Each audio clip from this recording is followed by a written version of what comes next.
Afre, welcome to Data Points. I'm your host, Ryan Mummert, also the president of Pinpoint Guam. And today we're going to be talking to Lieutenant Governor Josh Tenorio. And I'm really excited because I've been trying to get Lieutenant Governor on for a little bit. I sent him a clip of the podcast that we did with Teo, and he indicated that he was interested in having the discussion. I commend him for wanting to come on and do that. We're going to talk about the problem that is facing the island in terms of bringing housing to the market, some of the structural issues that prevent that from happening, and some of the solutions that maybe lie in technology and other places to help bring inventory to the market. It's a really great discussion, and I think you'll be happy that you listened to it. And all the podcasts with us on Data Points. So we invite you to give us a like, subscribe, share, follow us on all our channels, and tune in for more content just like this to help you stay abreast of what's going on in your market. Gosh, Lieutenant Governor, I'm so honored to have you on the podcast and have you discuss an issue that has become really central to me, especially watching the explosive growth of the real estate industry over the last 7 years, specifically, I guess. And one of the things that is at the forefront of every discussion that I have is the housing crisis. And there's all these people coming to Guam and they need housing. And not only is that a crisis for the people arriving, but it's a crisis for the locals. Can we talk about what we're doing as a government relative to the impact of the market forces on the island? Sure. It's a very dynamic situation. And in some ways, it's positive because there's a lot of economic dynamism going on, as opposed to, where we've seen in the past where there was a downward spiral and nobody knew exactly when the ground was going to fall off. Mm-hmm. In this case, we have a couple factors. We had outward migration of several thousand people, especially during the pandemic. We saw that throughout the territories where people who didn't have financial resources got some financial resources at that time because of pandemic aid and went out to try and find a better living in the continental U.S. Mm-hmm. At the same time, because we have a very rapid expansion of military activities on Guam, which continues. The military activities going on right now in 2025, is even more than we thought it was going to be in 2020 or even 2016, right? Yes. I mean, it's a function of the geopolitics, but also recognition of the very important role that Guam is playing in defense of the entire world, notwithstanding just this region. Yes. So we have a lot of people with high-paying jobs, a lot of contractors that have subsidized housing by their companies coming in, driving the market up, on top of the foundation, which had already been a rental market that was very divergent based on GURA rates for subsidized housing and the military rates for off-base housing for service members, right? Mm-hmm. So this pressure, meanwhile, we have a bunch of the population whose wages, started getting the division between the upper middle class and those that are barely at poverty level is widening rapidly.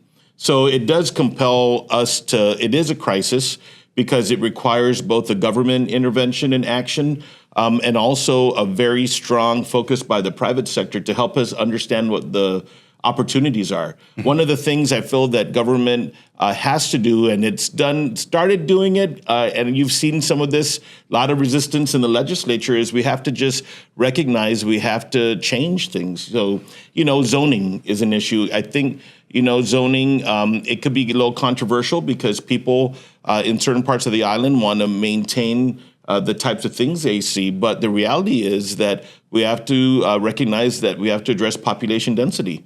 And recently, the legislature, Senator Chris Duenas, I'll give him some recognition, pushed through some legislation that had some concerns and resistance from some members of the legislature that were opposed to his ADU legislation. And for those who do not know what that is, these additional dwelling units, it's basically allowing separate or connected structures on residential lots with separate entrances that could be for family members or it could be rental opportunities, right? And some concerns were, that maybe the island infrastructure, especially wastewater, is going to be undermined by that. But I think that, the reality is that we're living an island that there's multi-generational families living, and having separate entrances and having privacy helps mitigate problems. You've seen the police blotter. There's, Yes. Family violence issues. Some of that has to do with the confines of housing.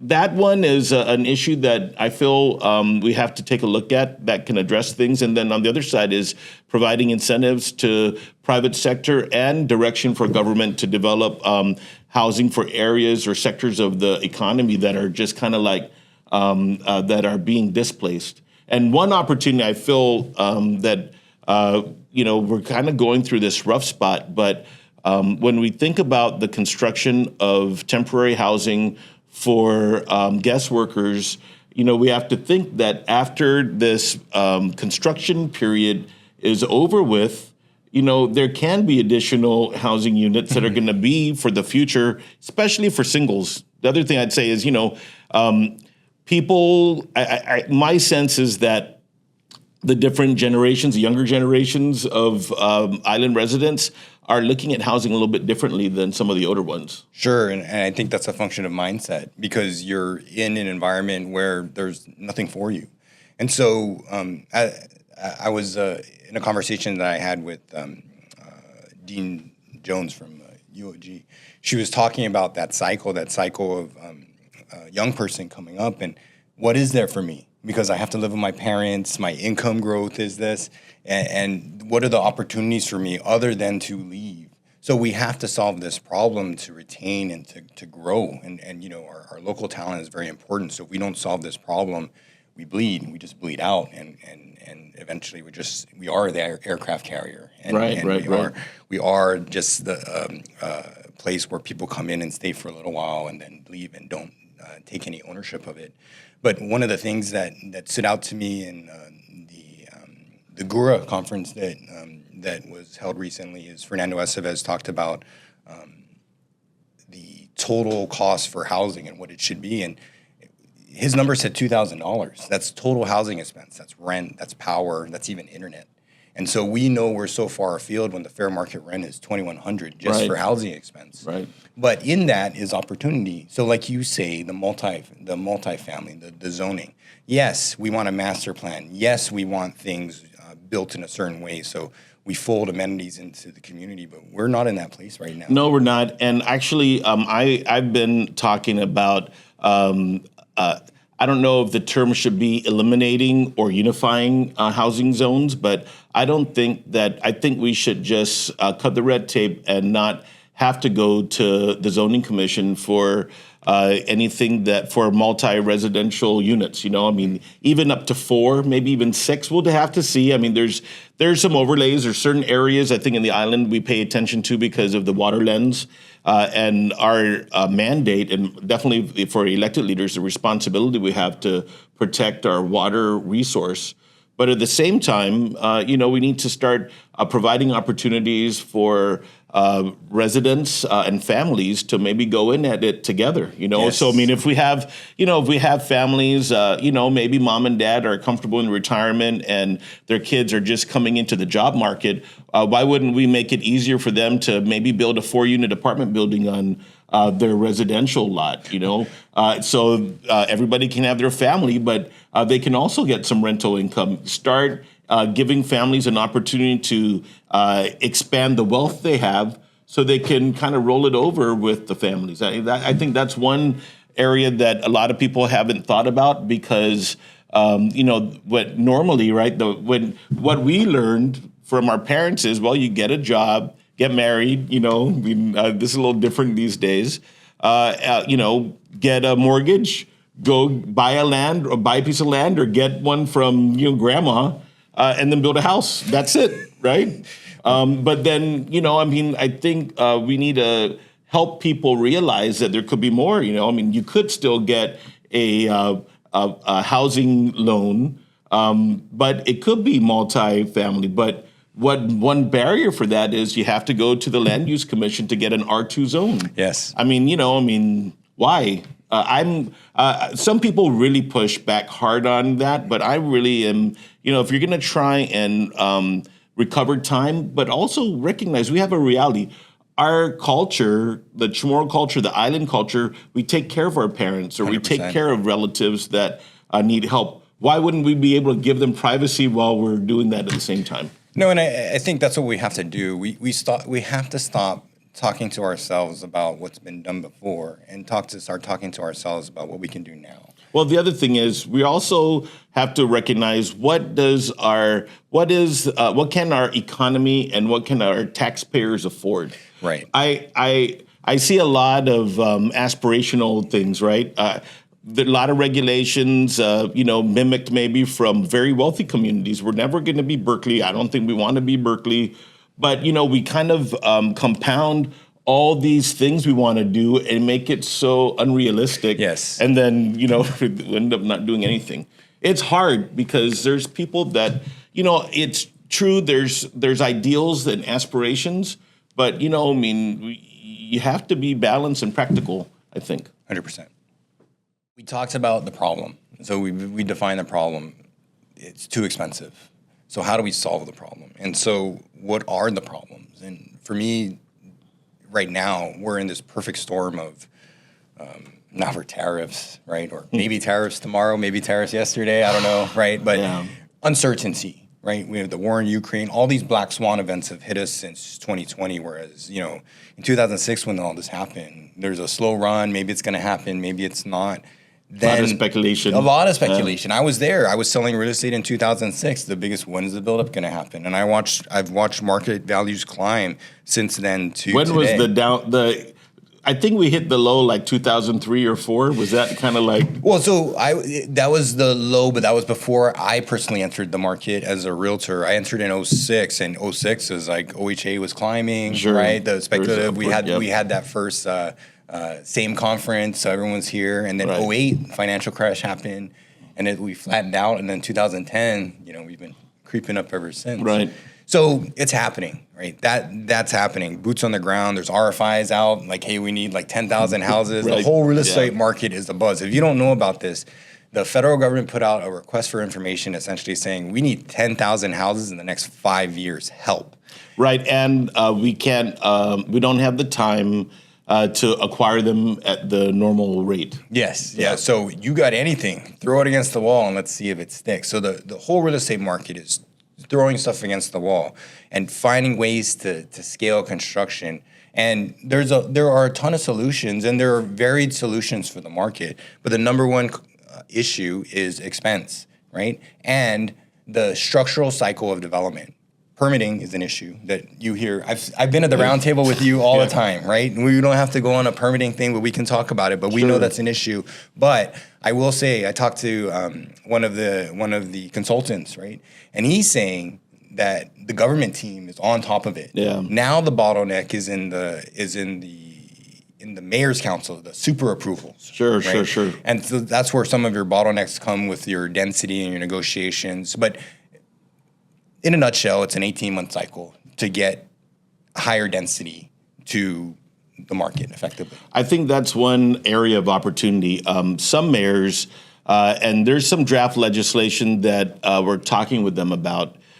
Some mayors having these additional hearings has been a burden to them. Mm-hmm. They don't have the financial or administrative backing to even advertise or hold the multiple hearings required, with their municipal planning councils.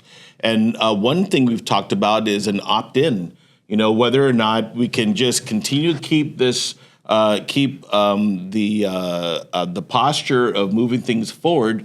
But for communities that really see maybe a project that has high community interest, for the mayors to opt in to having an additional hearing, as opposed to a default, you're going to have an additional hearing. Even here in Sinahanya, Mayor Hoffman was telling me, there are these projects the community loves.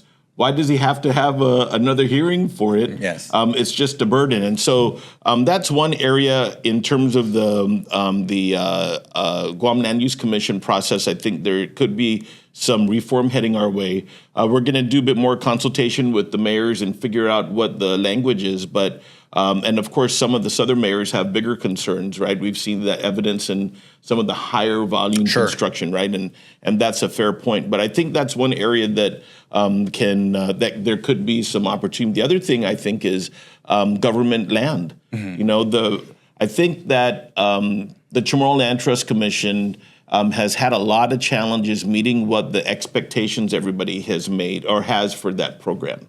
And one of the big problems I see is there's been widespread abuse or maybe a misunderstanding about these agricultural leases. Yes. One of the responsibilities I have is trying to clean up the island. And there's tens of thousands of abandoned vehicles on government property, in particular in agricultural leases of the Chamorro Land Trust. And, I've been talking with Guam EPA, and the Chamorro Land Trust Commission has to take responsibility for allowing this mess, and they need to clean it up.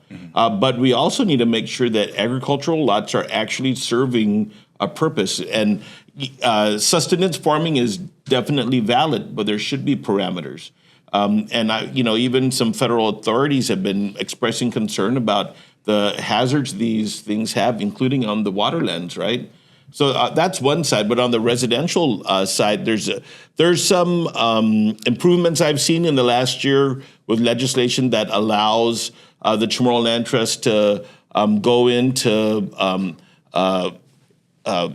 weighting the ability of the residential leaseholder to borrow and be able to utilize that to establish some subdivisions. To develop. But they need to be very open, and they need to be able to identify private sector partners that are going to help with the delivery of infrastructure, and then come up with the financing mechanism to get people into construction. So that's but remember, Chamorro Land Trust residential, that's only for a certain part of the population that maybe had the foresight in the 90s to be in line. There really wasn't. Yes. It's kind of, there wasn't any other parameter other than that, right? Thanks, Mom.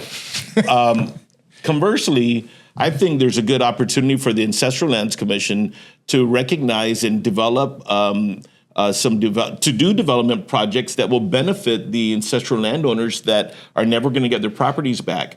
And I think that commission in particular, they've done it already with negotiating with AT&T or active negotiations for their landing stations. They need to be able to pivot into residential and maybe even mixed use development that is going to benefit the groups that we need housing. But have a revenue stream that would help with their mission and mandate.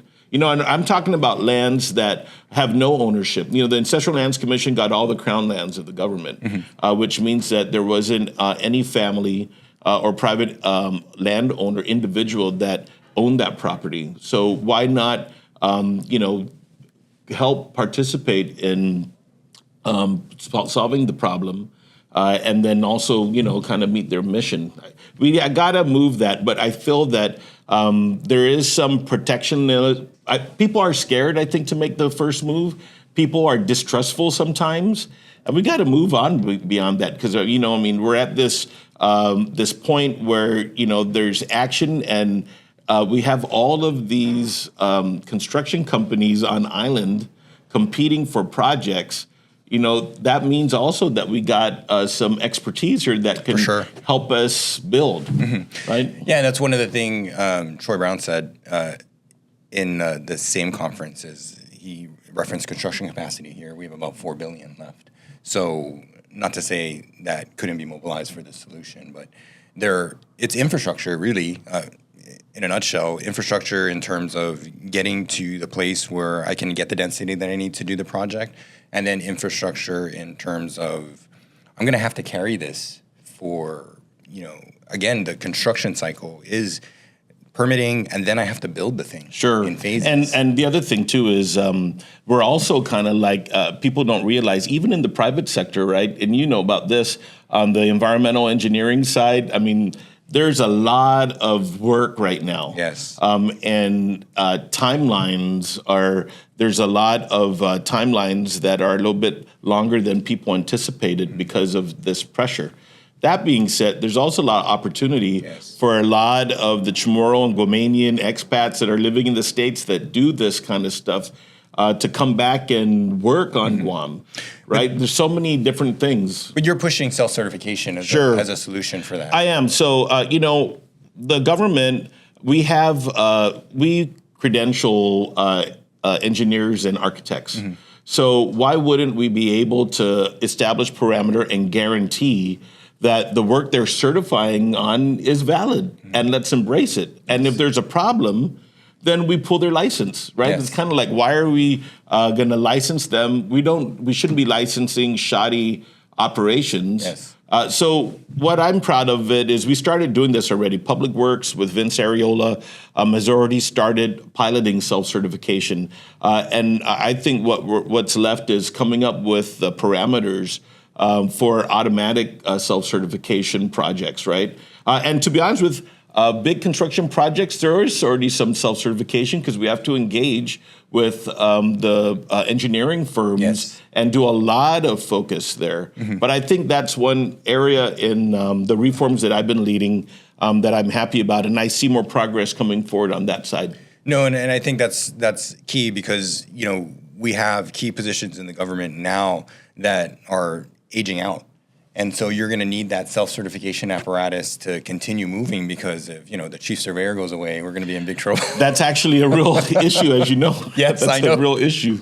Don't retire yet, Mr. Santos. Please, Mr. Santos, yes. But, I think that the other part of it is we need to be able to have a marketplace or a operating space where we're able to facilitate new innovations. Yes. So, people often talk to me when I'm dealing with the homeless issue about miniature homes, right? Mini homes. And, those kinds of models are very contrary to the default building codes that we have, right? And the land use.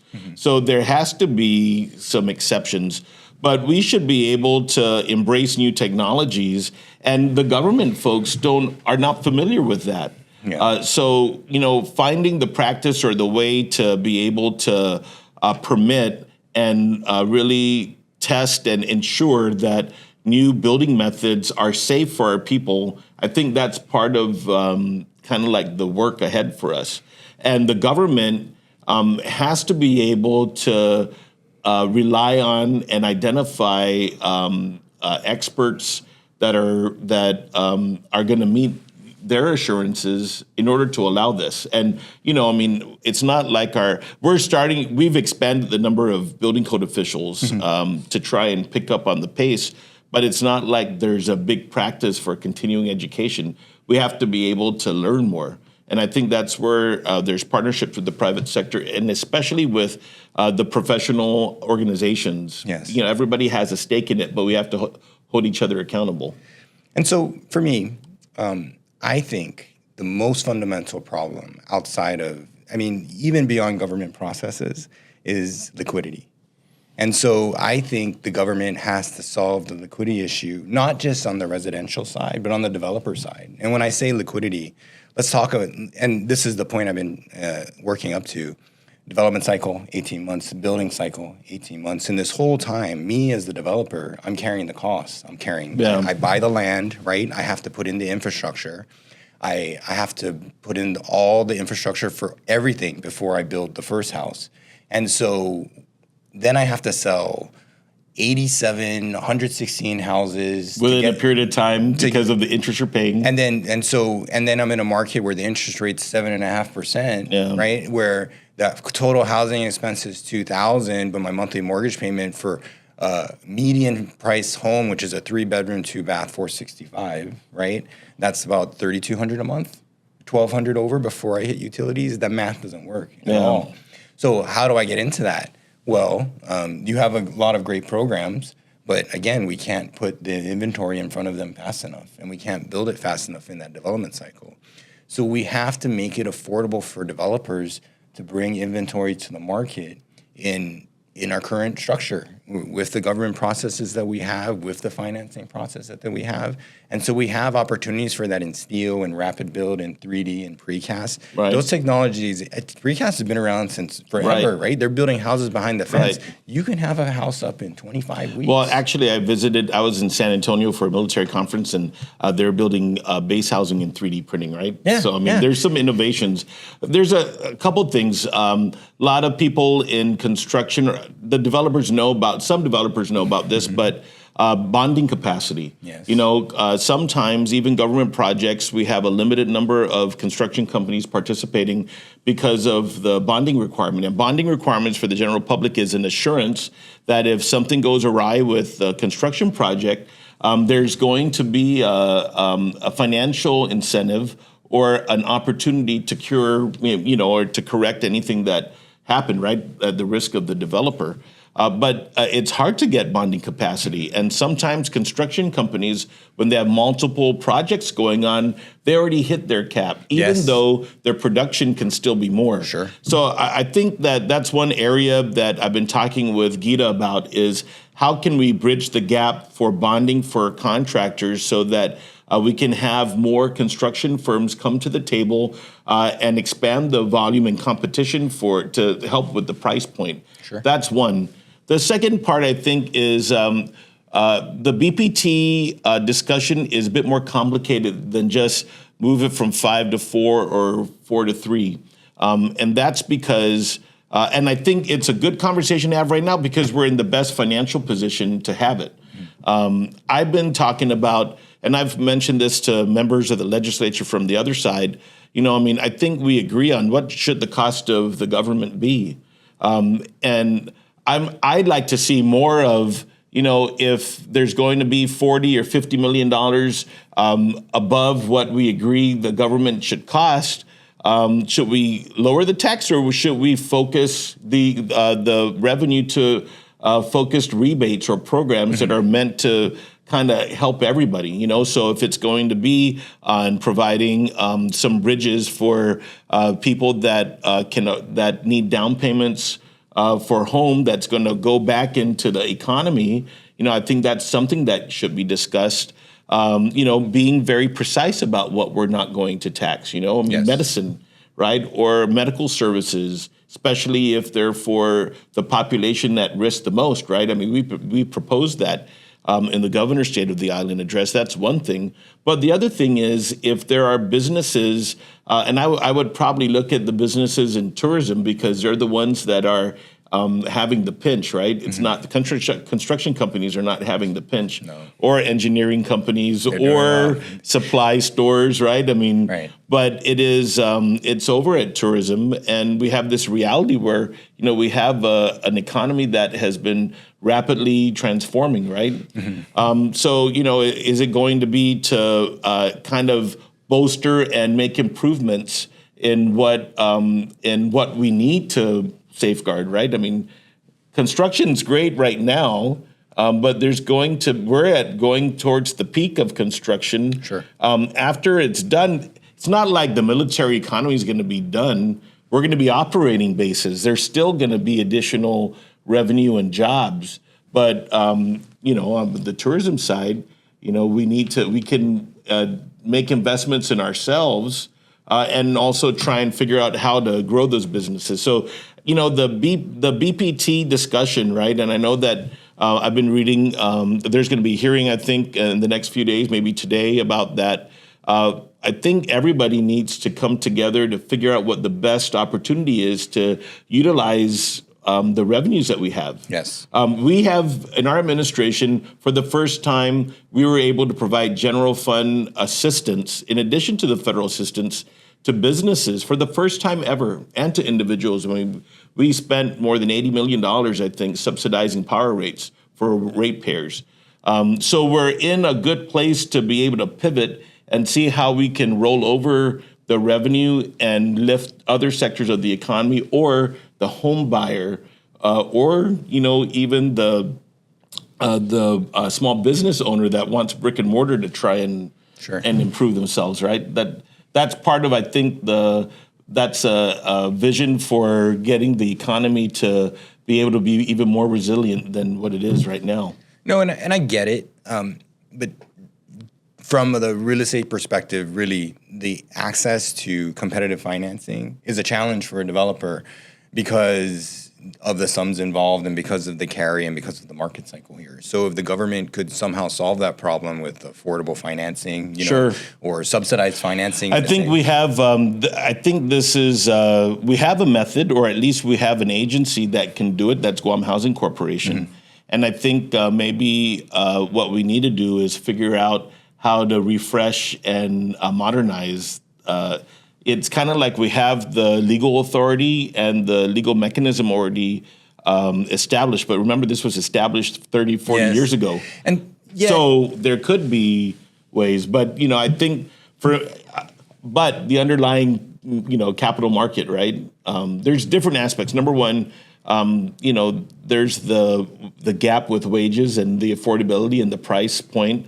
But there's also, I think, we can do more on the financial literacy side too, and preparing people to be able to get that credit rating to get the better rate. But we are going through a rough spot, right, with the interest rates. Yeah, this is like that doesn't mean we shouldn't stop what we're doing, but we have a little time to work on ourselves when. I don't know what the hell's going to happen. Oh, sorry. I don't know what's going to happen with the interest rates. We curse on this, Lieutenant Governor. Sorry. I mean, we're watching the news. This is real time right now. No, I know. Well, for me, I think what will eventually happen. Well, the USDA directly. I mean, they subsidize that rate down to 1%. That's right. So, I mean, there's people now, and that pipeline is open. Although I understand we get treated unfairly relative to Hawaii. True. They suck up the reality. They're sucking up all the money from us. Honestly, right? But we have the impact, right? Yeah. And so, the social impact really speaks to me. And like you said, the police blotter. I served on a grand jury, right? I saw all the domestic, abuse cases, violence, and it's just families, generational families living, even unrelated parties just living on top of each other. Like, what good can come from that if you don't have access to safe housing? So that's why I'm in this space, and that's why I'm passionate, and that's why we're having this conversation. Yeah. So, yeah. All right, Lieutenant Governor is my favorite spot, technology, right?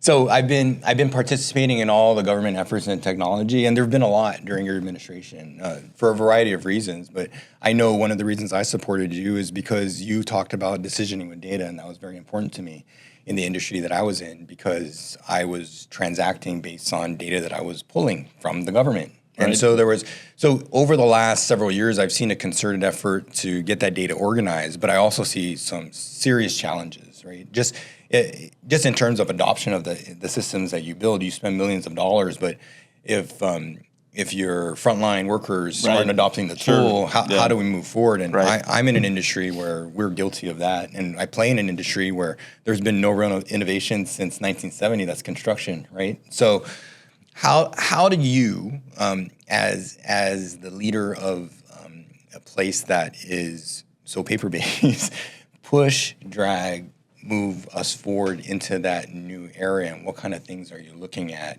to solve problems in terms of technology on the government side? Already in the baseline, when you adopt technology across any business line, there's a lot of, it is very difficult. It's one of the most difficult things. And by the way, for people that once you successfully implement a new software system, guess what? The software developers created something else, right? So it's constantly in flux. And one of the errors I've seen in the past, even from experience, I mean, when I was the administrator of the court, we implemented a new system. We went from a legacy system into an enterprise, which means you're moving from, you're moving major into technology. But if you don't take people along with it, there's problems. Already people are resistant to change because they're uncomfortable. Mm-hmm. The opportunities, though, is that our workplace is changing rapidly. Yes. So there are, of course, younger people and some older people are into technology and they embrace it. Some people are scared of it. And some people, they just need to be educated about, where all the safeguards are. People think that when things get digitized, somebody's going to be manipulating, and you have to show them, kind of all the ways that things you're doing to prevent that, right? Sure. That's part of it. But you also have to show people that with manual documentation, there's a lot of errors. Mm-hmm. In fact, today there's a public auditor just talked about, issued a report kind of recognizing that even at customs, because, he's looking at alcohol coming in, because everything is still manual. It's hard for them to really look rapidly in the big picture to understand what is actually coming in and whether or not people are paying the proper taxes. On this front, I think that we've been doing a lot of data analysis, and I want to give a recognition to Matt Santos over at Bureau of Planning, who is the deputy director. That's been kind of one of our leads. He's been helping me kind of analyze how long it's been taking for land use applications and EPA, and that's helping me understand, well, where do the resources need to go? Sure. If we're going to have additional manpower, it needs to be places that need to pick up the speed, right? So those are the kind of data points I'm looking at, trying to figure out how to assign resources. And then, I feel like I might be on my fourth mystery already, and it's only 5 mysteries in the rosary. But I worked hard to secure some funds to get a online building permit software, and I announced this a few years ago, and I'm just now finishing my. It's almost kind of like we're putting to rest the death of the first procurement because of protests and all sorts of things, Sure. So we deal with it too, mm-hmm. right? But, when we're able to, I'm trying to push for concurrent online submissions of building permits and development applications so that it's not sequential, which it had been. Sure. Everybody gets the application at the same time. All the multiple different agencies are working on their parts, and so we can cut time. But then that also is going to flush out for me who's taking longer to process or review than others. That tells me, so when people say you need more people at EPA, okay, well, which section? Air, water? Where am I supposed to? And when people look at me, well, I'm not sure.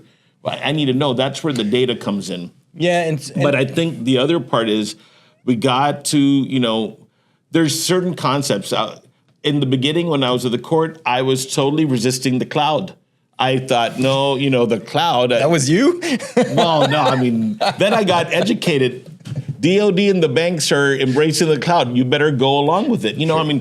The reason why they're moving to the cloud is an efficiency thing. It costs less to have servers, right? And then you'll be able to access your data anywhere, right, within your parameters. Mm-hmm. We need to move things along. I know land records is one area that I think there's been it's kind of like we've seen success and letdowns even with that, right? But I'm a big proponent of just embracing the modernization. And I think part of it is you prove to the employees that they'll be able to do their jobs faster. And sometimes, employees feel there's a backlog on them and they feel compounded. You gotta you need to show them what's the future, and then, they'll be part of it. They'll be part of it. Sure, and I get it. And this is where your point about the cycle, your procurement cycle. As soon as you build something, it's old. Right. And so the way government procurement works, it doesn't work in technology. That's why I think public-private partnerships in technology are important. But the point I really want to make here is the government's data policy needs to change, I think the problem is we're so application-focused. Build me the application to fix this problem. But if we just had the data, all we need to do is organize the data in a specific way, and it'll tell us everything that we need to know. So if we had the policy to control the government data, versus having the application provider control the data. Because what happens is you get held hostage by the application provider. You have to pay for reports and all that kind of stuff, You which, by the way, is the business. That's the MO of all software across. No, 100%. But you're right. I think you're saying that there's a pathway to empower ourselves. And that's why Matt is one of my favorite people in the government, is because not only does he aggregate that data, he asks why. And so one of the things that people don't do enough here is ask why. And also, one of the reasons people don't want to make the data available is because they want to act as the gatekeeper and leverage the data. And so even government agencies, to a degree, want to be able to keep, retain, and monetize that data, but you're not good at it, right? That's the thing. You're good at government process, but you're not good at building software applications. That's true. I think the other thing that that I see a lot, that there's still, it's like a total work in progress, and I think it will always be because of what the nature of government is. We set up procedures and regulations for specific situations and specific points in time. And when you ask the question like, Matt, why, or what do you need it for, you kind of realize, why, I guess I didn't need to collect that. Yeah. It's, we're doing things based on a point in time. That's one of the areas I see across the board that constantly needs to be looked at. Because people, when they don't question why, then it's kind of like when I talked about bringing the employees along, they need to figure out where they fit into the equation. So, over at Rev and Tax, when you're doing the BPT, even the basic person if they're going to be scanning documents for a period of time, trying to catch up, now that things are moving in the modernization, they need the reason why you're doing this is we're going to be able to finally understand how much of our revenue is coming from this, or, this is going to help you figure out in your job how to reconcile for the taxpayer what they need to pay. Sure. This is going to eliminate a week of your work, and you'll be able to catch up on your backlog, right? I think I'm more optimistic that we're going to get there more rapidly now, because of the innovations I'm seeing in the foundation of government, knowing that there's a lot more to happen. But I also see it because of the change in the generations of the workforce. And the reality is that we have people coming into the workspace that, they use social media to solve problems and to communicate with people. Mm-hmm. A lot of people, older generations in the workplace, get irritated by that. You have to figure out and see those as positive attributes, figure out how it works for you. But the fact is that there's a lot of innovation individually that people are bringing to the table. And if you have good parameters and allow them, empower the employees to be able to participate, to help make things better, I think that we can pick up time. Sure. But I think your point about, data policy, that's a point well taken. I'll look into that. And it's the transparency too, because again, like at a construction roundtable recently, one of the things that was asked for one of the agencies, a federal agency that may not exist, but but anyways, like can I see the parameters by which my project is underwritten? And the answer was, I don't have the authority to give that to you, right? They're famous for that. Right, but why? Yeah. And so why can't we see the decisions that we're being judged against, and why can't we have a discussion about that? And that's what data transparency is. And so if you control the data and it's out there, everyone has the same answer. It's really hard. And also it allows for greater automation, and that's what you really want. Yeah. You want to automate. GPA is an excellent example of like how RPA can really like transform an agency. And look at them. They're like, the telecoms are impressed by their GIS system, right? No, they have the best. It's amazing, right? So kudos to that's the way technology works in a government agency. J.R. Gumatauto, that's the star over there. But what I was going to say is that the opportunities here, even in Gov Guam, right? Matt, for example, he's been overlaying different things. So, even at the SHPO, I mean, if you're digitizing, if we already did 3 archaeological surveys over a piece of property, why are we going to order a 4th one? Right. There's a way and a method to overlay those things. So for the developer, they can already empower themselves. hey, by the way, this piece of property that you're having has these burials. You may want to design your project on this side of the property, or everybody is transparent. Be aware this is going to mean this is going to what you're going to have to do to develop this part of the property. Same thing with infrastructure. And now maybe I know we're running out of time, but even for me, right, when I'm looking at telecom, right, we got a lot of broadband infrastructure coming, investment coming. If areas have been previously touched already, previously dug, why are we going to pretend that it's like we're starting all over at scratch? We have to recognize these are already previously disturbed, which means this is a preferred pathway to lay the infrastructure, Sure. And we can do it faster. That's where the digitization and modernization can help us pick up time, and also let us be able to make the improvements that benefit everybody, right? And bring down the cost of things. And so the last point I kind of want to make on that in terms of government agencies and their motives, right? Everybody there wants to do a good job, I believe. Well, okay, not everybody, right? I mean, that's the work. Most people want to do a good job. But most people just intrinsically want to do a good job, right? But so I've gone there and personally asked for things, and they've wanted to give it to me, but they couldn't find it in the data structure. I can't find where these files are because I don't know where the root file is. I know it shows up on my system, but I can't share it with you, right? And so that's the issue. I have to call my contractor and pay him, right? 100%. Yeah. And so that's why I talk about data policy. Sure. If you control the data, if you organize the data, if you empower Matt to create like this big behemoth data, and then you go to the application provider and say, here's these data sets, build me this tool that tells me X, Y, Z, done, all day, versus DRT builds theirs and DLM builds theirs and GPA builds theirs. But if you just aggregate and leverage the data as a whole, you have good data policy, you will have no problems. And there's 100% accountability behind that. So please, that's if you take away one thing from this podcast today, eliminate the gatekeepers and open up the data for everybody. I'm not trying to be a gatekeeper here. We want to use this data for you and to benefit you and to protect you. So we just want it out there. Everyone can take a look at it. They can put their spin on it, but make it available and collect it. I agree. Thank you. All right. No, that's consistent with the things I want to do. Not only while I continue what my responsibilities are, but that's some of the things that I'll be looking at into the future with the leadership I'm going to be providing people. And that's why you have my support. Thank you. Thank you. That was fire. LT really leaned in and answered all my questions honestly and earnestly.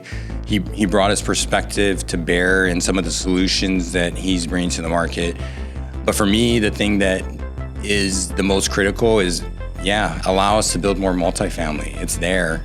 It's there for the market. It's there for generational wealth building for anyone who can qualify for a FHA loan, anyone who's a veteran and can qualify for 100% financing loans. The market will bring solutions if you bring the policy. So I invite you to do that. And I invite you to continue to like, subscribe, share for all our podcasts on all our channels or anyone that's convenient for you. We're on Spotify, Apple Podcasts, Facebook, Instagram, and we really appreciate it if you give us a follow and share our content if you like it or value it, or give us a comment, or send us a message and ask us the questions that you want answered. Talk about an issue that you want to address, and we'll address it here on Data Points.